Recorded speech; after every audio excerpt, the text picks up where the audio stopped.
السلام علیکم ناظرین، پروگرام قلمکار کے ساتھ آپ کی میزبان نساء احمد حاضر خدمت ہے۔ ناظرین، میں اپنے پروگرام کا آغاز مولا علی کے قول سے کرنا چاہوں گی۔ وہ کہتے ہیں کہ خواہشیں بادشاہوں کو غلام بنا دیتی ہیں، مگر صبر غلاموں کو بادشاہ بنا دیتا ہے۔ علم انسان کو کس درجے پہ فائز کر دیتا ہے۔ تو آج کے اس پروگرام میں ہم نے ادب اور علم سے تعلق رکھنے والی ایک شخصیت کو وینس اسٹوڈیو میں مدعو کیا ہے۔ میں تعارف کروانا چاہوں گی، ہمارے ساتھ موجود ہیں جناب سید سخاوت الوری۔ آپ مصنف ہیں، LLB ہیں، MA ہیں، آپ ایڈیٹر اور پبلشر ہیں ماہنامہ آفاق کراچی کے۔ اس کے علاوہ آپ کی کتاب پتھراؤ منظر عام پر آ چکی ہے، جس میں آپ شدید قسم کی پاکستان سے محبت جا بجا دیکھ سکتے ہیں، اور کئی ادبی حلقوں میں آپ کی شمولیت ہے۔ تو ہم اپنے معزز مہمان جناب سید سخاوت الوری کو خوش آمدید کہتے ہیں۔ السلام علیکم سر۔ وعلیکم السلام۔ کیسے مزاج ہیں آپ کے؟ اللہ کا شکر ہے۔ تو سخاوت صاحب، ہم گفتگو کا آغاز جو کریں گے کچھ ابتدائی دور کے حوالے سے، کہ میں نے آپ کی جب کتاب پڑھی کہ اس میں اپنے پورا پس منظر پیش کیا ہوا کہ آپ انڈیا سے تعلق رکھتے ہیں جب بر صغیر پاک و ہند ایک ہی تھا، تو کچھ ابتدائی دور کے بارے میں بتائیے کہ لکھنے کی جانب آپ جب آئے تو کیا گھر کی تربیت، ماحول ہی اس طرح کا تھا کہ آپ قلم اٹھانے پہ مجبور ہو گئے؟ جیسا کہ میں لکھا ہے کتاب میں کہ میں ریاست الور، اس وقت ریاست تھی، اب ضلع ہو گیا الور، کہ شہر قاضی کا لڑکا ہوں، تو اردو، عربی، فارسی یہ سمجھ لیں کہ ہمارے گھر کی لونڈی تھی۔ اچھا۔ وہ تھے والد صاحب بھی، چونکہ تعلیم سے تھے، اسی سے متعلق تھے۔ پھر دوسرے ہمارے گھر کے بالکل برابر جو دیوار تھی، وہاں مولانا رکن الدین تھے، جو اس وقت ایک بڑی مشہور سیاسی شخصیت ہیں، صاحبزادہ ابو الخیر محمد زبیر، ان کی اور ہماری دیوار ایک تھی، ان سے ہم نے قرآن شریف پڑھا۔ اچھا۔ تو وہاں جب پڑھتے تھے تو استاد صرف تعلیم ہی نہیں دیتا تھا بلکہ تربیت بھی کرتا تھا۔ بالکل۔ تو انہوں نے اچھی اچھی باتیں بتائیں۔ پھر ایک صاحب آتے تھے، عزیز الرحمان سروری صاحب، اجمیر سے آتے تھے، وکیل تھے وہ۔ تو وہاں طریقہ یہ تھا کہ جتنے ہندو آتے تھے، غیر مسلم جتنے مہمان آتے تھے، وہ تو سرکاری مہمان خانے میں ٹھہرتے تھے، صحیح، اور جو مسلمان آتے تھے وہ ہمارے گھر میں ٹھہرتے تھے۔ تو عزیز الرحمان صاحب نے مجھ سے ایک بار پوچھا، بہت پیار کیا انہوں نے، بڑے ڈبو ببو سے ہوتے ہیں اس وقت بچے، اچھا، کہنے بیٹا پڑھتے ہو؟ میں نے کہا ہاں جی پڑھتا ہوں۔ کہنے کیا پڑھتا ہے؟ میں نے کہا جی قرآن شریف پڑھتا ہوں۔ کہنے اسکول میں؟ مجھے تو معلوم ہی نہیں تھا اسکول، کیونکہ ایک بات میں یہاں بتا دوں آپ کو کہ الور میں اسکول نہیں تھا، ایک اسکول تھا، اچھا، جو وہ بھی انگلش میڈیم تھا، تو مسلمان وہاں نہیں پڑھتے تھے کیونکہ اس انگریزی سے نفرت کرتے۔ تو عزیز الرحمان صاحب نے میرے والد کو کہا کہ قائد صاحب ان کو آپ بچوں کو پڑھائیے۔ وہ انہوں نے موٹیویٹ کیا، تو انہوں نے مجھے اور بڑے بھائی کو دونوں کو بھیج دیا دہلی۔ چھوٹے ماموں عثمان کاظمی صاحب تھے، صحیح، تو ہرپول سنگھ بستی میں داخلہ لیا۔ وہاں کے ماسٹر ایسے تھے، اللہ انہیں خوش رکھے، بلکہ کافر ہیں، اس کے لیے میں دعا نہیں کر سکتی کیونکہ مذہب اجازت نہیں دیتا، لیکن مسلمان بھی ایسا نہیں کرتے آج کل کے، وہ چاہتے تھے ہم گھول کے پلا دیں علم۔ جو چیزیں پہ انہوں نے بتائیں، جس طرح سے سکھائیں، جس طرح سے پڑھائیں، تو وہ آج بھی مجھے یاد ہے۔ پاؤں کا آپ کو نہیں آتا ہوگا، ایک پوا پوا، دو پوا آدھا، تین پوا پونا ایک، چار پوا ایک، اس طرح سے پھر آدھے کا، پھر پونے کا، یہ تک ہوتی تھی۔ صحیح۔ تو وہ وقت اب تک یاد ہے، لیکن پھر جب بدلا تو پھر ہم گئے وہاں، تو وہاں ہم دیکھتے تھے کہ بن کے رہے گا پاکستان، بچہ مسلم لیگ کے لڑکے جاتے تھے، ہم بھی ان میں چلے جاتے ہیں الور میں۔ صحیح۔ یہ تابش الوری بہاولپور میں ہیں، وہ MPA بھی رہے ہیں، اسکالر بھی ہیں بہت اچھے، اور ان کے نام سے ایک بلاگ بھی بن گیا ہے، چیئر بھی بہاولپور اسلامیہ یونیورسٹی میں رکھی ہے، اور ابھی انہوں نے کام کیا ہے، بہت ہی عظیم کام کیا ہے کہ بابا فرید، یہ جو فرید شک ہیں اپنا کیا نام ہے، راجن پور والے، کوٹ وٹن والے، تو ان کے سارے کلام کا اردو میں ترجمہ کیا، تفسیر اور ترجمہ، بہت بڑا کام ہے یہ۔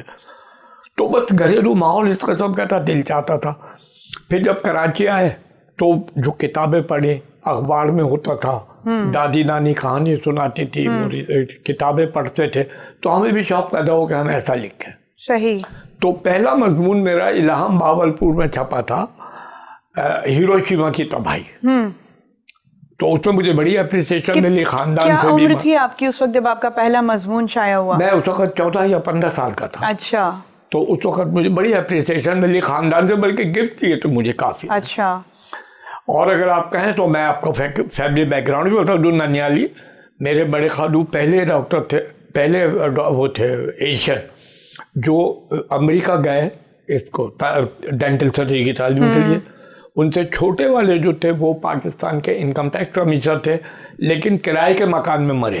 صحیح, کرائے کے مکان میں رہتے تھے, کرائے کے مکان میں مرے. ایک ماموں میرے کنٹرولر امپورٹ ایکسپورٹ سے, تو میری والدہ نے سن 46 میں ان کی شکل دیکھی تھی شادی پر, اور یہاں آنے کے بعد جب مر گئے تب دیکھی. وہ نہیں جاتی تھی, کہتی اس کے گھر کا پانی پینا بھی حرام ہے. اچھا, ہم اس ماحول کے پروردہ ہیں. یعنی کہ آپ کے شروع سے ہی جو خاندانی پس منظر آپ کا رہا وہ علم و ادب سے, علم و ادب سے رہا اور تمیز و تہذیب سے رہا, حرام اور حلال سے رہا. دیکھیں علم اور ادب کے ساتھ ساتھ لازمی سی بات ہے تہذیب بھی جڑی ہوئی ہونی چاہیے, جب ہی علم کا اثر ہوتا ہے. اچھا, آپ نے اپنی کتاب میں لکھا کہ آپ کے جو استاد محترم تھے سب سے پہلے وہ رام چندر جی صاحب جی, وہاں پہ دلی میں تھے, جو آپ نے شاید پہلا سکھوں کا اسکول تھا جہاں آپ نے ایڈمیشن لیا تھا. ہرپھول سنگھ بستی تھی وہ, سکھوں کا اسکول نہیں تھا. اچھا, سکھوں کا موضوع ہرپھول سنگھ بستی کہلاتی تھی وہ, اس میں گورنمنٹ کا اسکول تھا, پہلا اسکول جس میں آپ نے کیا ایڈمیشن لیا. تو آپ ان سے بڑے متاثر رہے, میں نے کتاب میں پڑھا. تو جو اساتذہ کرام کا اس وقت جو کردار ہوا کرتا تھا, تو آپ کو کیا ان کی صحبت میں سیکھنے کو ملا؟ میں نے عرض کیا نا کہ وہ چاہتے تھے کہ جو بات ہم سکھا رہے ہیں, جو بتا رہے ہیں, ان کے ذہن میں تحلیل کر جائے, اندر گھول کے پلا دیں, خون میں رگ و پے میں سما جائے. یہ ہوتا تھا. تو میں نے جو بلکہ لکھا بھی ہے کہ موجودہ زمانے کا اساتذہ جو ہیں وہ براہ کرم اپنے استاد سے سبق حاصل کر لیں. جو آپ پڑھا رہے ہیں کہ میٹرک پاس ہے لڑکا, نقل کر کے پاس ہو رہا, اس سے پوچھیں. ایون یہ ہے کہ اللہ معاف کرے, میں نہیں کسی کی برائی کر رہا, غیبت ہوتی ہے, ہمارے تو اساتذہ کو نہیں پتہ ہے. پھر یہاں آئے تو ایک عبدالصمد صاحب تھے, میں نے اس میں آرٹیکل ایک لکھا ان پر. وہ اتنے خوددار تھے کہ میں نے دیکھا وہ ڈیرہ غازی خان, آدھا ڈیرہ غازی خان ان کے والد کو ملا کلیم میں. وہ آئے لا کرنے کے لیے, بی اے انہوں نے وہیں سے کیا تھا علی گڑھ یونیورسٹی سے.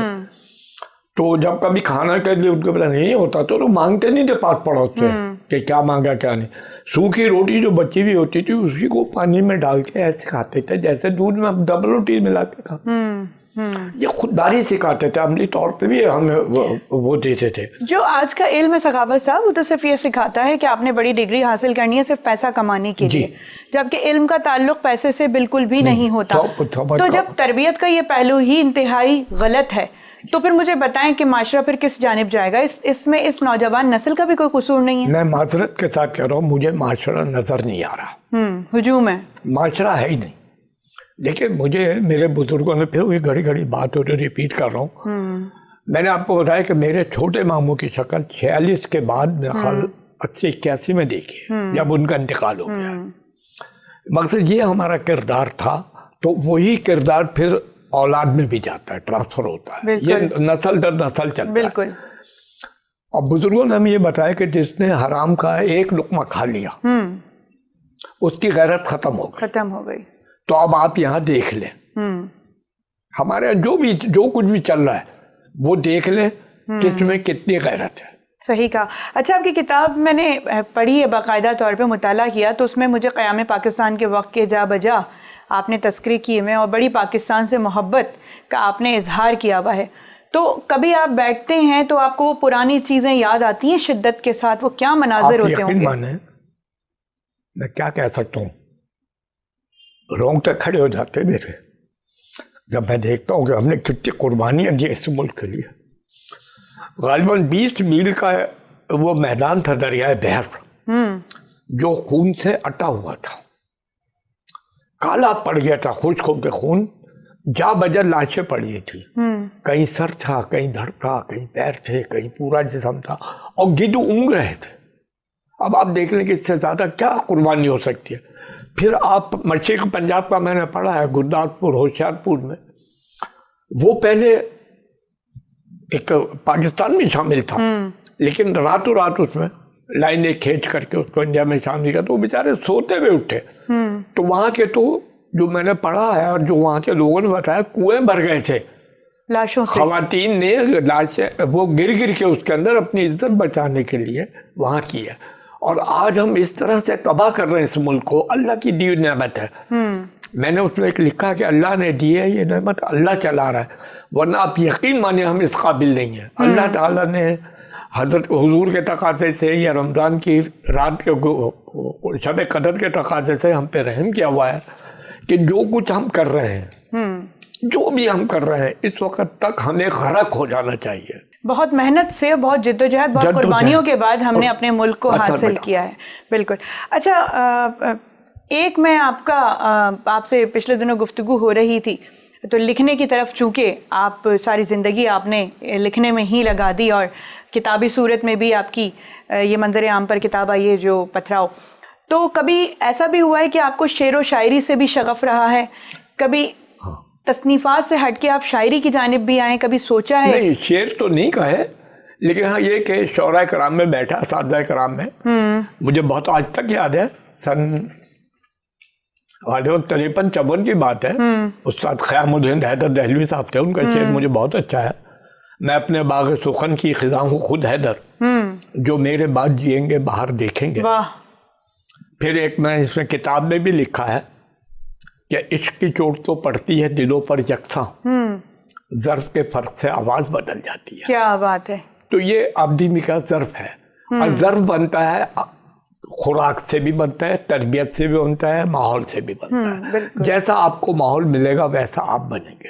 اچھا، اس وقت بڑا مصنف یا بڑا شاعر یا بڑا رائٹر وہی ہے جسے میڈیا پہ جگہ مل جائے، مشاعروں میں واہ واہ ہو جائے، جبکہ ایک خیال یہ بھی پایا جاتا ہے کہ فیض احمد فیض صاحب نے کبھی کوئی مشاعرہ نہیں پڑھا، بجز اس کے کہ کہیں ان کو کوئی کسی جگہ سے دعوت نامہ وصول ہو جاتا، ادروائز وہ مشاعروں والے شاعر نہیں تھے بالکل بھی.